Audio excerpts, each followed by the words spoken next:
We come to chapter 45 of Nicholas Nickleby by Charles Dickens, and we turn our attention to Ralph Nickleby, Nicholas' uncle, who is the real villain of the story.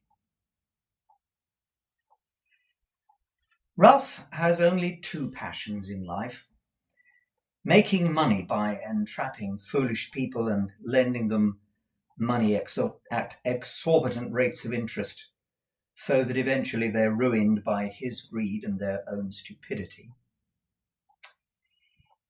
and shaming his nephew, Nicholas, who has had the effrontery to disown him because of his treatment of Kate, Nicholas' sister. Ralph hates Nicholas and is utterly determined to destroy him, aided by the odious Wackford Squeers, who himself has a score to settle with Nicholas.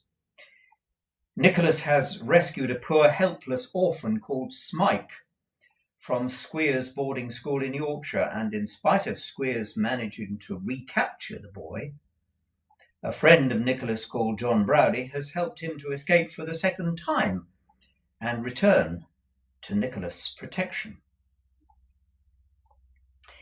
Now, Ralph Nickleby has done some evil things in the past, and to his surprise, a man called Brooker, one of his former criminal associates, has mysteriously turned up, penniless and reduced to begging on the street. He threatens to expose Ralph unless he agrees to give him money, but Ralph scornfully refuses and tells him to do his worst, a decision which he is to come later bitterly to regret. He ignores Brooker's threats and carries on his career of ruining greedy people and stealing their money by underhand means, one of whom extravagant indulgence by borrowing money from Ralph. But she has finally refused to do so anymore. Through his debts to Ralph, Mantalini has forced his wife to sell her millinery business to one of her employees, and in spite of his repeated threats of suicide, she has told him he will get no more money from her. She's not even moved by the seventh hysterical and completely ludicrous performance of pretending to take poison. This means that one of Ralph's sources of income has dried up, but he has other plans, one of which, of course, is to help Squeers get Smike back for the second time and humiliating Nicholas. Although in polite society it's not the custom to invite strangers to your home unless you have been formally introduced to them, Nicholas has persuaded his mother to put etiquette aside and welcome John Browdie and his wife to tea and supper one evening. Kate and Smike are there too, of course, and John Browdie is having the time of his life. As we're going back to Yorkshire tomorrow night, and as I don't know as I've ever been so happy in all my born days, Master Nickleby, I will take another glass to our next merry meeting. So said John Browdie, rubbing his hands with great joyousness and looking round upon him with a ruddy, shining face quite in keeping with the declaration. The time at which John found himself in this enviable condition was the same evening to which the last chapter bore reference. The place was the cottage, and the assembled company were Nicholas, Mrs. Nickleby, Mrs. Browdie, Kate, and Smike. A very merry party they had been. Mrs. Nickleby, knowing her son's obligations to the honest Yorkshireman, had, after some persuasion, yielded her consent to Mr. and Mrs. Browdie being invited out to tea, in spite of the fact that they had not formally been introduced. And thus it came to pass that John Browdie declared in the parlour after supper, to wit at 20 minutes before 11 o'clock, that he had never been so happy in all his born days. Nor was Mrs. Browdie much behind her husband in this respect, for that young matron, whose rustic beauty contrasted very prettily with the more delicate loveliness of Kate, and without suffering by the contrast either, for each served as it were to set off and decorate the other, could not sufficiently admire the gentle and winning manners of the young lady or the engaging affability of the elder. Then Kate had the art of turning the conversation to subjects upon which the country girl, bashful at first in strange company, could feel herself at home.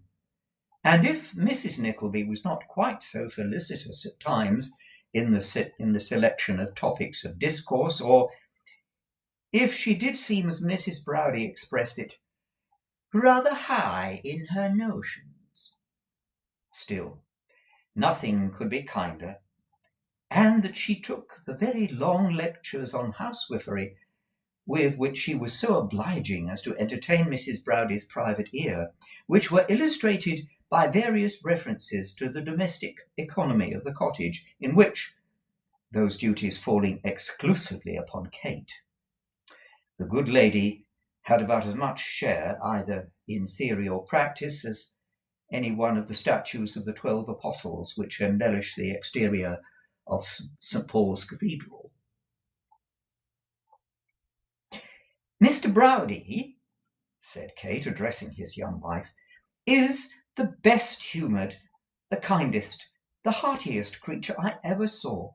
If I were ever oppressed with I don't know how many cares, it would make me happy just to look at him."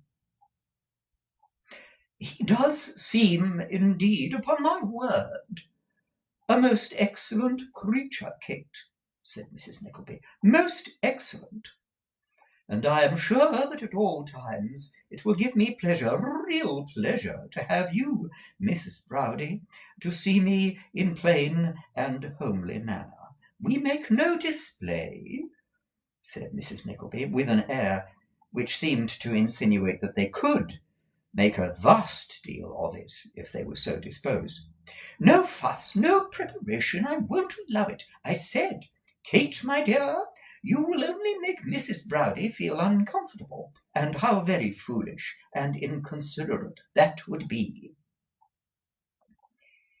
"I'm very much admired by you, ma'am, and obliged to you, I'm sure," returned Mrs. Browdie gratefully. "It's nearly 11 o'clock, John. I'm afraid we're keeping you up very late, ma'am." "Late!" cried Mrs. Nickleby, with a sharp, thin laugh, and one little cough at the end, like a note of admiration expressed. "This is quite early for us. We used to keep such hours. 12, 1, 2, 3 o'clock, that was nothing to us. Balls, dinner parties, card parties. Never there were such rakes as the people about whom we used to live. I often think now, I am sure, that however would we get through is quite astonishing.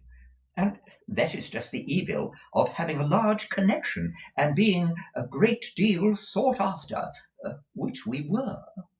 And which I recommend to all young married people steadily to resist. Though, of course, and it's perfectly clear, and a very happy thing too, I think that very few young married people can be exposed to such temptations. There was one family in particular that used to live about a mile from us, not straight down the road, but turning sharp left by the turnpike where the Plymouth mail ran over the donkey. That were quite extraordinary people for giving the most extravagant parties, with artificial flowers and champagne and variegated lamps, and, in short, every delicacy of eating and drinking that the most singular epicure could possibly require. I don't think there were ever such people as the Peltier-Rouges, You remember the Peltier-Rougeuses, Kate? Kate saw that for the ease and comfort of the visitors it was high time to stay this flood of recollection, so answered that she entertained of the Peltier-Rougeuses a most vivid and distinct remembrance, and then said that Mr. Browdie had half promised early in the evening that he would sing a Yorkshire song, and that she was most impatient that he should redeem his promise, because she was sure it would afford her mamma more amusement and pleasure than it was possible to express. Mrs. Nickleby confirming her daughter with the best possible grace, for there was patronage in that too, and a kind of implication that she had a discerning taste in such matters, and was something of a critic. So John Browdie proceeded to consider the works of some north country ditties, and to take his wife's recollection respecting the same. This done, he made divers ungainly movements in his chair, and singling out one particular fly on the ceiling from the other flies that there asleep, fixed his eyes upon him, and began to roar a meek sentiment, supposed to be uttered by a gentle swain fast pining away with love and despair, in a voice of thunder. At the end of the first verse, as though some person without had waited until then to make himself audible, there was heard a loud and violent knocking at the street door, so loud and so violent, indeed, that the ladies started as one accord, and John Browdie stopped. It must be some mistake, said Nicholas carelessly. We know no one who would come here at this hour. Mrs. Nickleby surmised, however, that perhaps the counting-house was burning down, or perhaps Mr. Cheerables had sent to take Nicholas into partnership, which certainly appeared highly probable at that time of the night.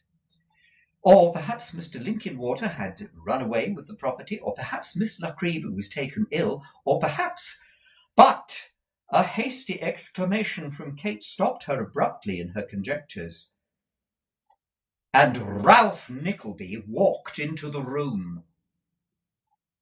"Stay!" said Ralph as Nicholas rose, and Kate, making her way towards her brother, threw herself upon his arm. "Stay! Before that boy says a word. Hear me." Nicholas bit his lip and shook his head in a threatening manner, but appeared for the moment unable to articulate a syllable. Kate clung closer to his arm.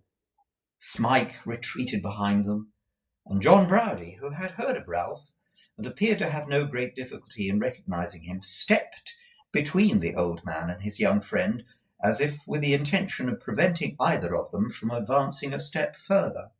"Hear me, I say," said Ralph, "and not him." "Say what thou'st gotten to say, then, sir," retorted John, "and take care thou dunnot put up angry blood, which thou'dst better try to keep quiet." "I should know you," said Ralph, "by your tongue, and him," pointing to Smike, "by his looks." "Don't speak to him," said Nicholas, recovering his voice. "I will not have it. I will not hear him. I do not know that man. I cannot breathe the air that he corrupts. His presence is an insult to my sister. I see nothing in him but shame. I will not bear it." "Stand!" cried John, laying his heavy hand upon his chest. "Then let him instantly retire," said Nicholas, struggling. "I am not going to lay hands upon him, but he shall withdraw. I will not have him here. John Browdie, is this my house? Am I a child?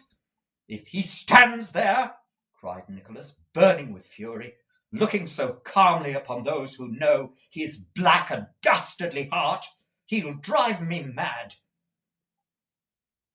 To all these exclamations John Browdie answered not a word. But he retained his hold upon Nicholas, and when he was silent again, spoke. "There's more to hear and to say than there's thinks for," said John. "I'll tell thee I've got an assent of that already.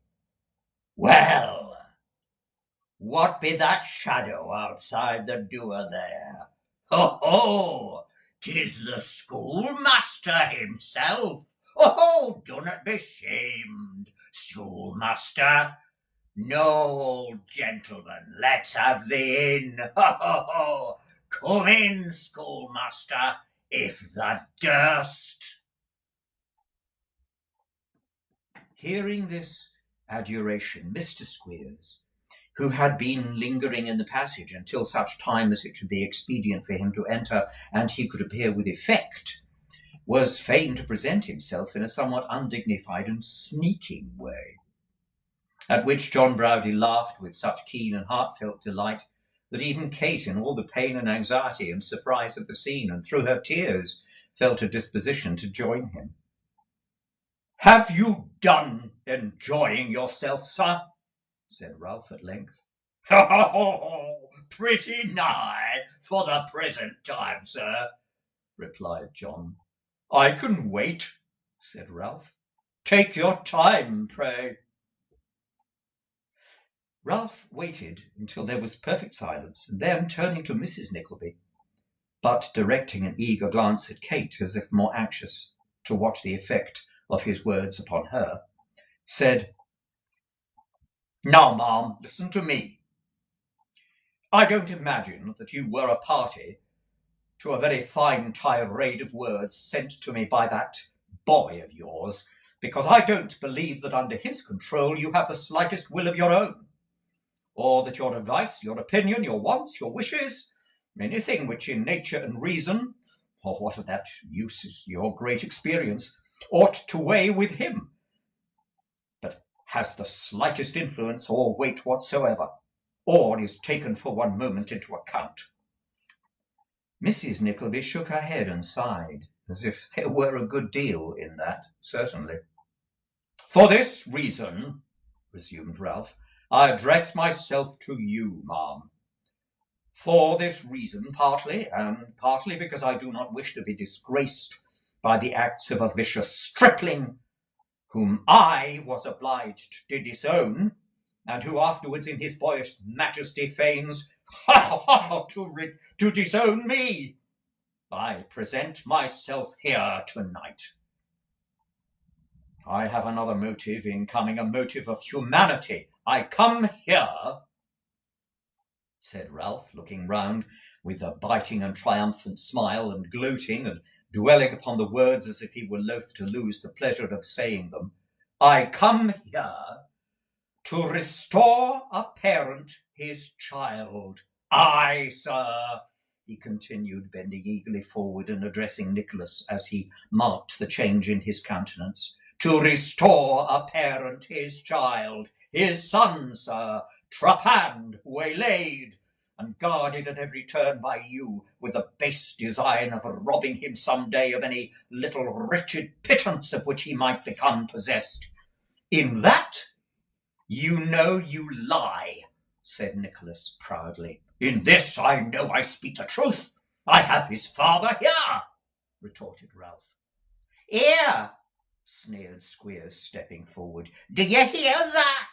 Didn't I tell thee to be careful that his feyther 'ud turn up and send him back to me? Why, his feyther's my friend. He's come back to me directly, he has. Now, what do you say? Now come, what do you say to that? Aren't you sorry you took so much trouble for nothing? Aren't you? Aren't you? Ha, ha, ha, ha!" "You bear upon your body certain marks I gave you," said Nicholas, looking quietly away, "and you may talk in acknowledgment of them as much as you please. You'll talk a long time before you rub them out, Mr. Squeers." The estimable gentleman last named cast a hasty look at the table, as if he were prompted by this retort to throw a jug or a bottle at the head of Nicholas, but he was interrupted in this design, if such design he had, by Ralph, who, touching him on the elbow, bade him tell the father that he might now appear and claim his son.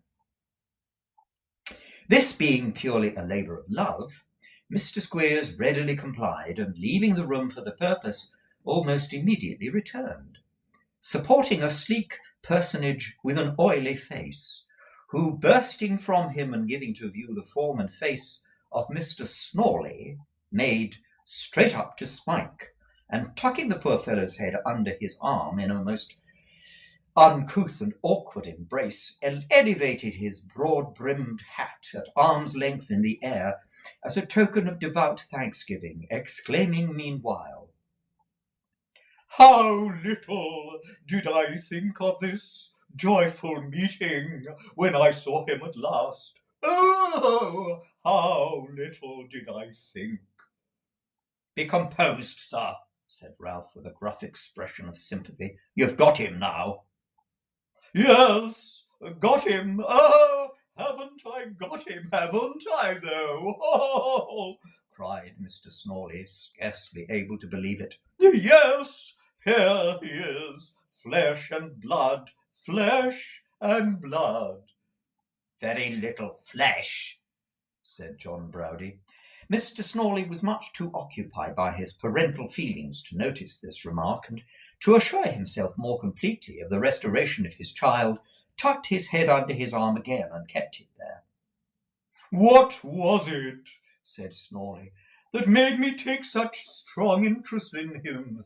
What was it that worthy instructor of youth brought him to my house? What was it that made me burn all over with a wish to see him again, to chastise him severely for cutting away from his best friends, his pastors and masters?"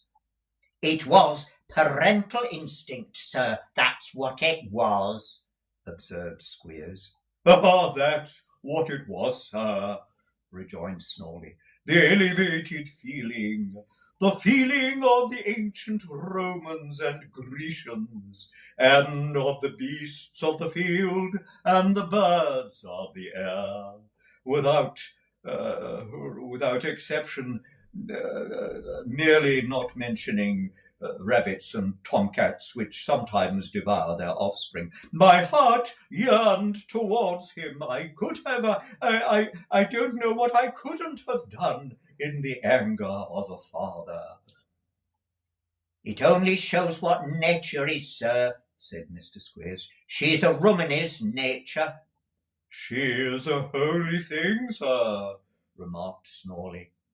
"I believe you," added Mr. Squeers, with a moral sigh. "I should like to know how we should ever get on without her nature," said Mr. Squeers, solemnly. "It's more easier to be conceived than described.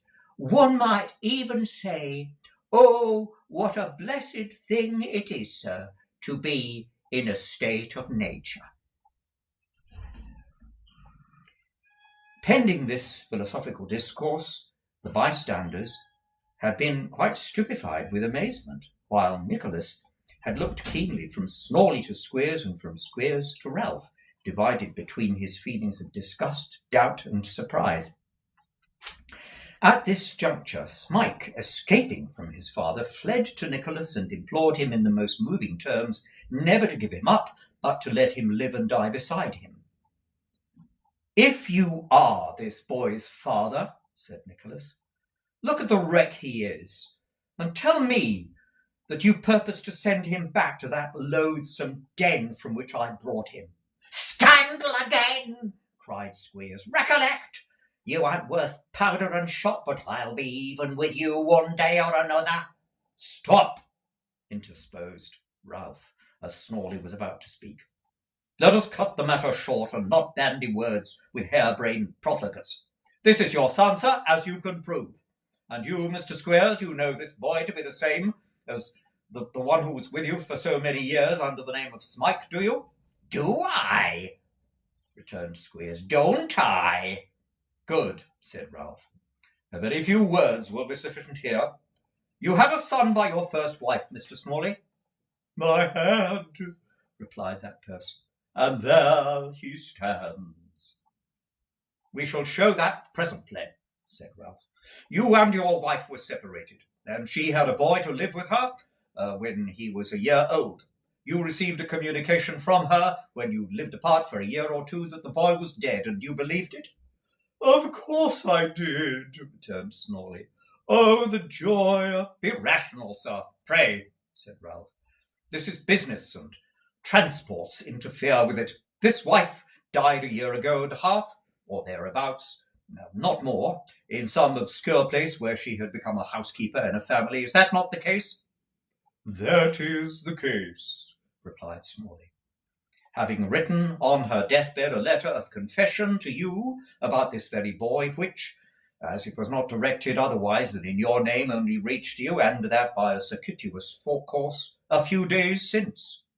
Just so, said Snawley. Correct in every particular, sir.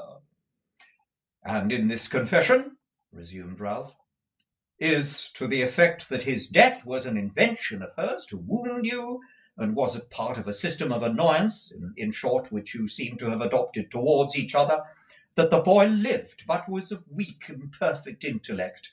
So she sent him by a trusty hand to a cheap school in Yorkshire that she had paid for several years, and then, being poor and going a long way off, gradually deserted him, for which she prayed forgiveness. Snawley nodded his head and wiped his eyes, the first slightly, the last violently.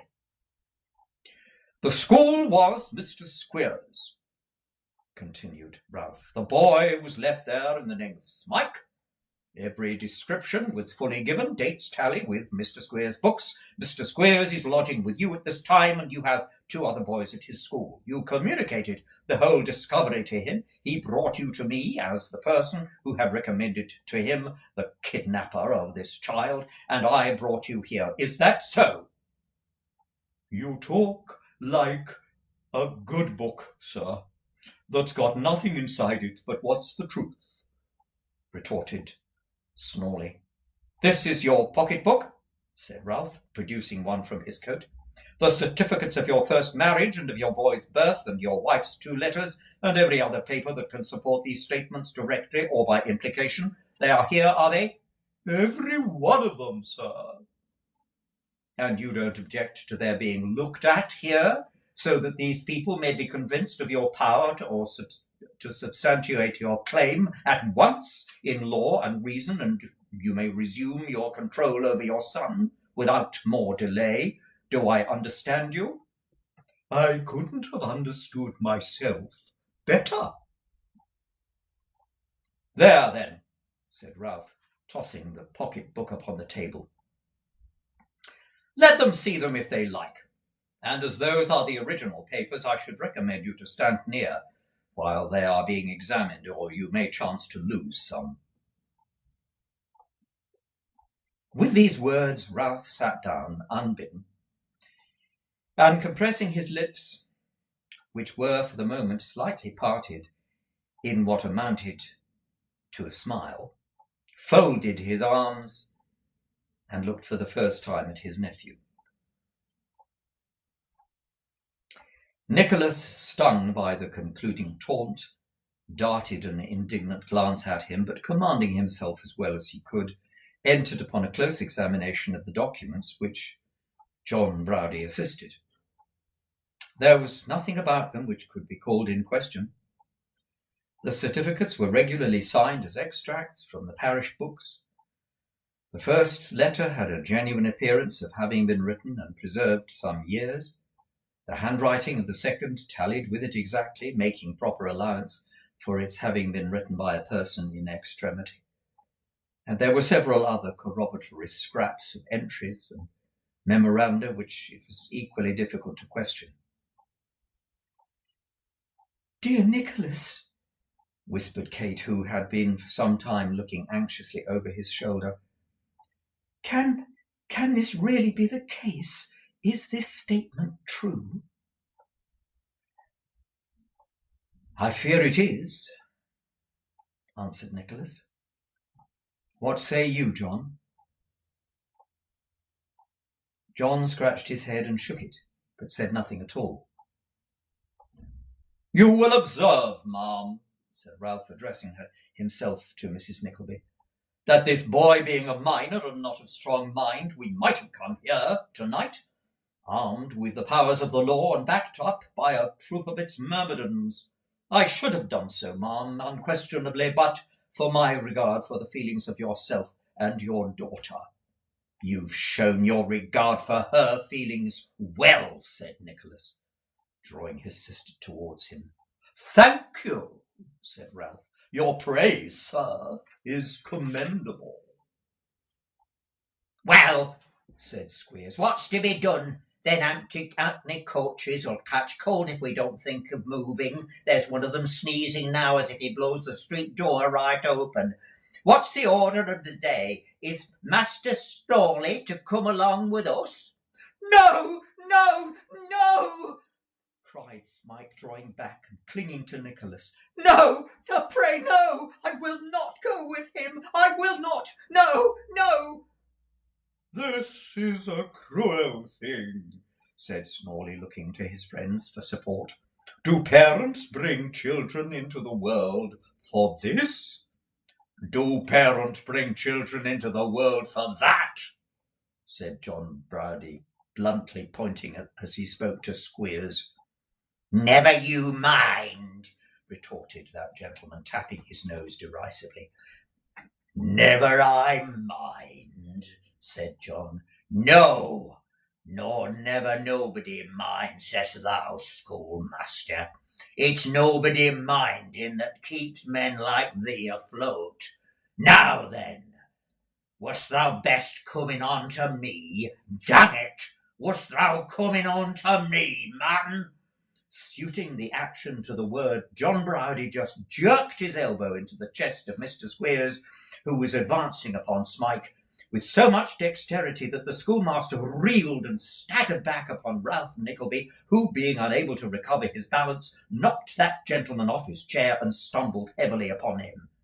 This accidental circumstance was the signal for some very decisive proceedings. In the midst of a great noise occasioned by the prayers and entreaties of Smike, the cries and exclamations of the women, of the vehemence of the men, demonstrations were made of carrying off the lost son by violence. Squeers had actually begun to haul him out, when Nicholas, who until then had been evidently undecided how to act, took Squeers by the collar, and shaking him, so that such teeth as he still had chattered in his head, politely escorted him to the room door, and thrusting him into the passage, shut it upon him.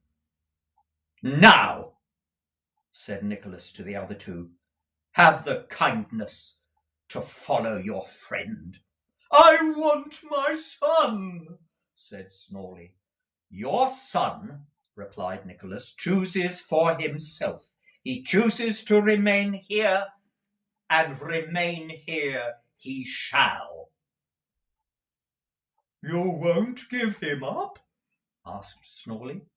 I wouldn't give him up against his will to be the victim of such brutality as that to which you would consign him, replied Nicholas, if he were a dog or a rat. Knock that Nickleby down with a candlestick, cried Mr. Squeers through the keyhole, and bring out my hat, somebody, will you, unless he wants to steal it.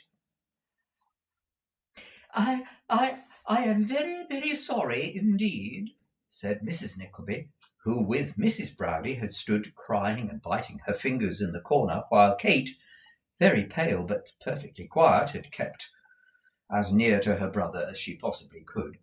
I am very sorry indeed, said Mrs. Nickleby, for all this. I really don't know what would be best to do, and that's the truth. Nicholas ought to be the best judge, and I hope he is. Of course, it's a hard thing to have to keep other people's children, though young Mr. Snawley is certainly as useful and willing as if it's possible for anyone to be.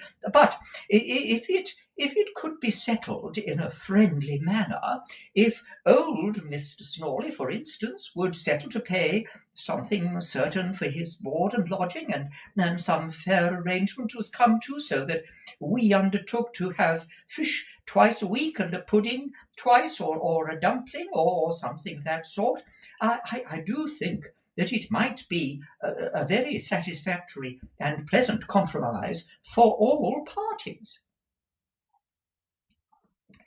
This compromise was proposed with abundance of tears and sighs, not exactly meeting the point at issue, so nobody took any notice of it. Poor Mrs. Nickleby, according to her custom, proceeded to enlighten Mrs. Browdie upon the advantages of such a scheme, and the unhappy results flowing on all occasions from her not being attended to when she proffered her advice.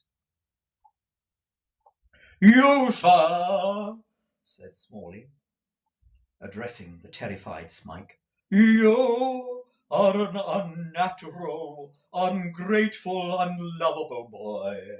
You won't let me love you when I want to. Won't you come home?" "No, no, no!" cried Smike, shrinking back.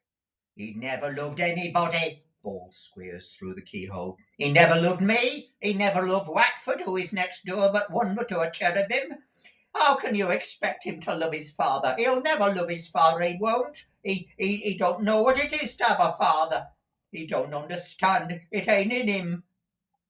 Mr. Snawley looked steadfastly at his son for a full minute, and then, covering his eyes with his hand, and once more raising his hat in the air, appeared deeply occupied in deploring his black ingratitude. Then, drawing his arm across his eyes, he picked up Mr. Squeer's hat, and taking it under one arm and his own under the other, walked slowly and sadly out. "Your romance, sir," said Ralph, lingering for a moment, "is destroyed, I take it? No unknown, no persecuted descendant of a man of high degree, the weak imbecile of a poor petty tradesman. We shall see how your sympathy melts before plain matter of fact." "You shall," said Nicholas, motioning him to the door. "And trust me, sir," added Ralph, "that I never supposed you would give him up tonight. Pride, obstinacy, reputation for fine feeling were all against it. These must be brought down, sir, lowered, crushed, as they soon shall be. The protracted and wearying anxiety and expense of the law in its most oppressive form, its torture from hour to hour, its weary days and sleepless nights, with these I will prove you and break your haughty spirit, strong as you deem it now. And when you make this house a hell, and visit these trials upon yonder wretched subject, as you will, I know, and those whom you think now, whom you seem to be in their estimation a young fledged hero, we'll go into old accounts between us two, and see who stands the debtor and who comes out best at last, even before the world." Ralph Nickleby withdrew. But Mr. Squeers, who had heard a portion of this closing address, and was by this time wound up to a pitch of impotent malignity almost unprecedented, could not refrain from returning to the parlour door and actually cutting down some dozen capers with various faces and hideous grimaces, expressive of his triumphant confidence in the downfall and defeat of Nicholas. Having concluded this war dance, in which his short trousers and large boots had borne a very conspicuous figure, Mr. Squeers followed his friends, and the family were left to meditate upon recent occurrences.